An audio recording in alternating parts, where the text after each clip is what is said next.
rapat pengesahan revisi Undang-Undang Pilkada melalui pernyataan Wakil Ketua DPR Sufmi Dasko Ahmad yang disampaikan kemarin malam. Dan untuk mengetahui informasi terbarunya sudah bergabung bersama kami koresponden CNN Indonesia Nova Naya Antaka yang sudah berada di dalam gedung parlemen. Dan juga Albi Pratama yang sudah berada di depan gedung DPR. Kita ke Naya terlebih dahulu.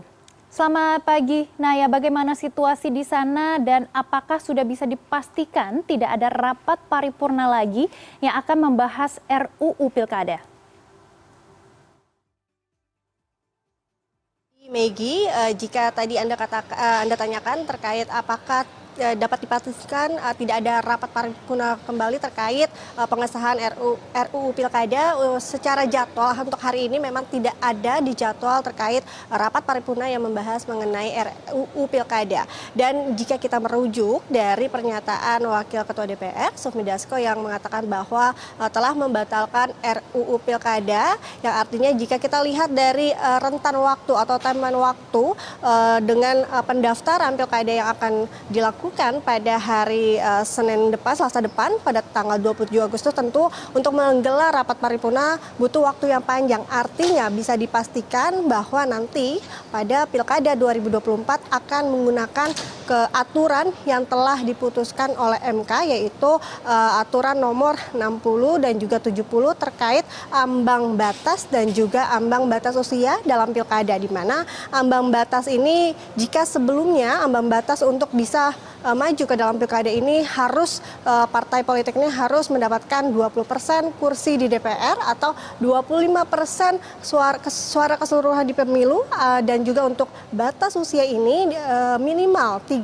tahun saat penetapan atau saat pendaftaran, kemudian sebelumnya itu adalah 30 tahun saat pelantikan. Artinya nanti dalam Pilkada 2024 akan digunakan aturan MK, dan kemudian juga Sufmi Dasko juga mengatakan akan menyerahkan aturan ini atau diterjemahkan oleh KPU yang nantinya akan diproses di PKPU pada secepatnya, yang nanti akan dijadwalkan konsultasi ini akan dilakukan oleh KPU dan juga Komisi 2 pada hari Senin tanggal 26 Agustus atau secepatnya sebelum pendaftaran Pilkada ini digelar pada tanggal 27 Agustus. Lalu pertanyaannya, apakah cukup kuat pembatalan revisi RUU Pilkada ini untuk bisa menjadi penguat dalam Pilkada 2024, tentunya karena kita masih melihat ada Perpu Presiden yang masih bisa digunakan. Namun tentunya jika kita melihat situasi seperti demo kemarin yang memang banyak masyarakat yang tidak menginginkan adanya revisi RUU Pilkada ini, tentunya Pilkada 2024 artinya akan merujuk pada undang-undang atau aturan yang dibuat oleh MK. Dan selain itu juga di sini kita masih melihat seperti apa dinamikanya dan juga perkembangan yang akan dilakukan atau di DPR RI, karena memang pada hari ini berdasarkan pantauan kami belum ada sidang paripurna, kemudian juga belum ada terlihat dari anggota DPR RI yang nanti akan tentunya kan kita tanyakan kembali seperti apa perkembangannya, apakah nantinya dibutuhkan produk undang-undang baru atau yang menguatkan hasil putusan dari MK.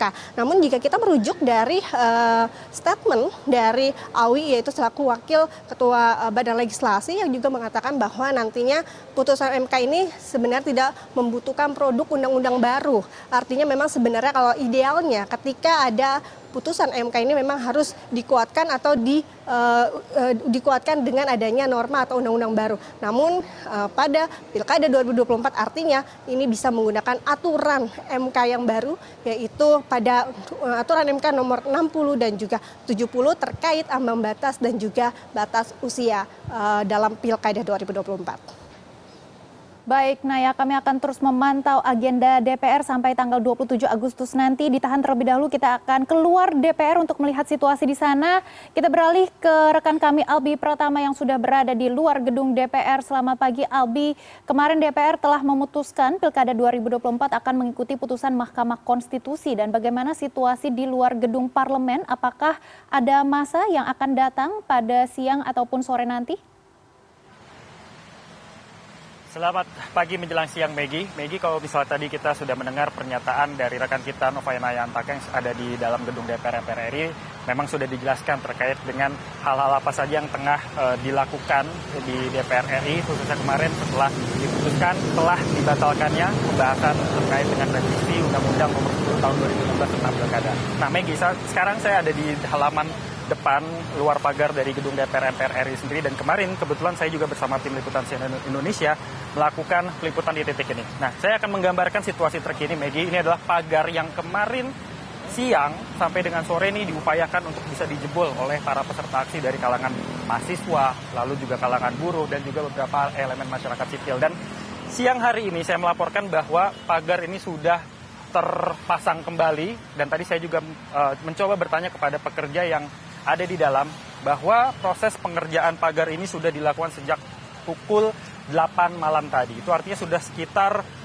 14 jam proses pengerjaan perbaikan daripada pagar-pagar yang dilakukan. Ini sudah dilas, lalu juga sudah dilakukan penyemenan, dan juga hanya tinggal finishing saja. Tadi saya coba tanyakan kepada para pekerja yang ada, dan semoga memang ini bisa cukup kuat lagi ya untuk menahan jika memang ada aksi massa susulan seperti itu. Nah, Maggie, kalau misalnya juga saya perlihatkan di sekitar tembok-tembok ini juga kalau kemarin banyak sekali coret-coret menggunakan cat yang dilakukan oleh para peserta aksi, berisi kalimat-kalimat sumpah serapah, kalimat-kalimat satir sebagai bentuk protes yang disampaikan kepada pemerintah dan juga DPR RI, baik itu di barrier dan juga di tembok. Ini sudah dicat beberapa diantaranya sehingga sudah tidak ada kalimat-kalimat yang mungkin kurang sedap dipandang mata, walaupun beberapa diantaranya memiliki kritikan-kritikan yang cukup bagus. Seperti misalnya di tembok utama pagar gedung DPR MPR RI ini, kalau misalnya bisa dilihat itu kan ada corak-corak seperti warna merah. Itu tadi pagi sudah dilakukan pembersihan dengan menggunakan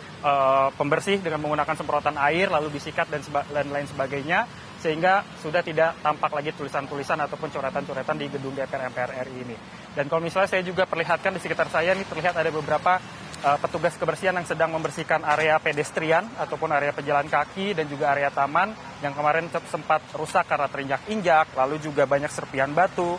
Karena kalau misal saya bisa ceritakan kembali, Maggie, tadi malam para peserta aksi ini sempat kisruh dengan pihak aparat kepolisian dan juga TNI. Ada aksi lempar batu, ada aksi lempar botol-botol, dan beberapa material-material lainnya seperti bisa dilihat dari tempat saya melaporkan di sini sampai ke ujung sana masih terlihat ada beberapa serpihan. Tapi mulai tadi malam juga pihak dari Dinas Kebersihan Pemprov DKI Jakarta dari suku Dinas Kebersihan beberapa kota madya juga sudah langsung mulai melakukan pembersihan dari beberapa material-material sampah ataupun kerikil, ranting dan lain sebagainya untuk bisa mensterilisasi area di depan gedung DPR MPR RI ini.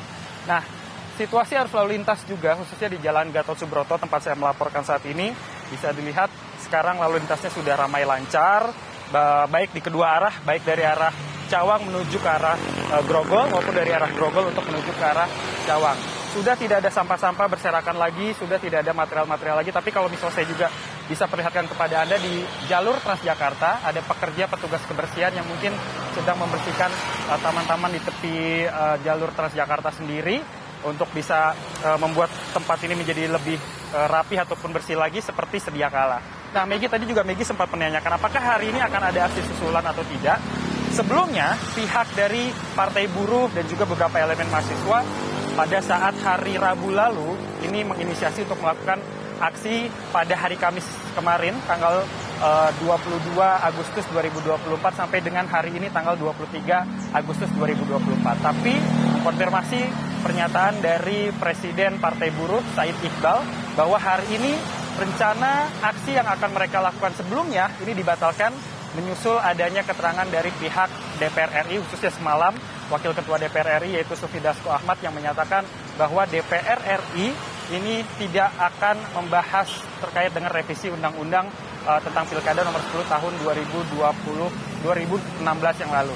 Nah, ini artinya DPR RI sudah akan mengikuti keputusan Mahkamah Konstitusi. Tapi apakah ini sudah selesai begitu saja? Banyak beberapa pengamat menyatakan tetap harus dikawal keputusan Mahkamah Konstitusi ini karena bola panas saat ini masih ada di tangan KPU, di mana saat ini KPU masih harus melakukan revisi daripada peraturan KPU ataupun PKPU, yang mana ini menurut dari pihak KPU sendiri kemarin disampaikan oleh Ketua KPU Muhammad Afifuddin bahwa akan ada dilakukan obrolan terlebih dahulu dengan pihak DPR RI terkait dengan penggantian dari PKPU ini sendiri. Karena jika memang PKPU ini belum diganti kepada keputusan daripada Mahkamah Konstitusi nomor 60 dan juga nomor 70, maka masih ada kemungkinan hal yang ditolak oleh para demonstran kemarin masih bisa berjalan. Sehingga sekarang hanya tinggal diserahkan kepada KPU sebelum nantinya tanggal 27 Agustus 2024 ini proses pendaftaran Pilkada 2024 sudah harus mulai diselenggarakan. Nah, kalau misalnya saya juga perlihatkan, ini ada iring-iringan pasukan dari Kobrimob sedang datang menuju ke arah sini.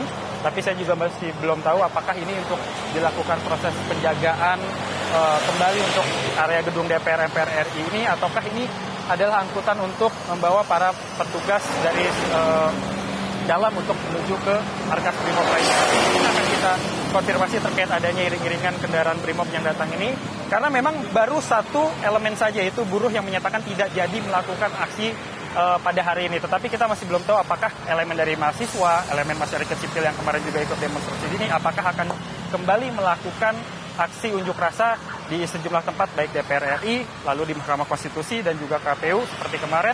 Nanti akan kita coba kembali mencari konfirmasi dari mereka. Tapi sementara yang dapat saya laporkan sampai saat ini adalah situasi di depan gedung DPR MPR RI masih berjalan seperti hari-hari biasanya, lalu lintas berjalan normal meski masih ada beberapa petugas yang berjaga di area dalam dan juga area luar dari gedung DPR MPR RI.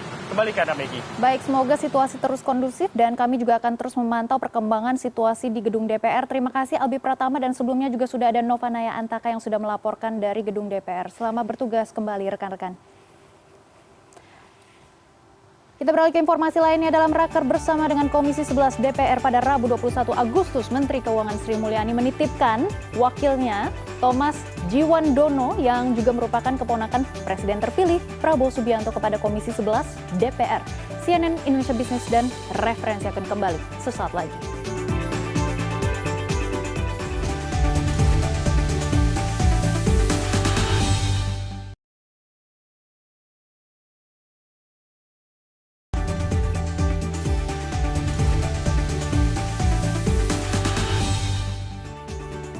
Dalam rapat kerja bersama dengan Komisi 11 DPR pada Rabu 21 Agustus, Menteri Keuangan Sri Mulyani menitipkan wakilnya Thomas Djiwandono yang juga merupakan keponakan Presiden terpilih Prabowo Subianto kepada Komisi 11 DPR.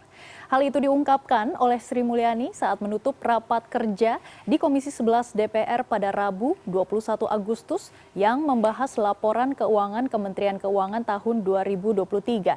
Sri Mulyani menyampaikan penghargaan kepada mitra kerjanya Komisi 11 DPR yang telah membantu Kementerian Keuangan. Sri Mulyani juga menyebut Thomas Djiwandono merupakan penerus Kementerian Keuangan yang selanjutnya akan rapat bersama dengan komisi yang membidangi keuangan dan perbankan tersebut.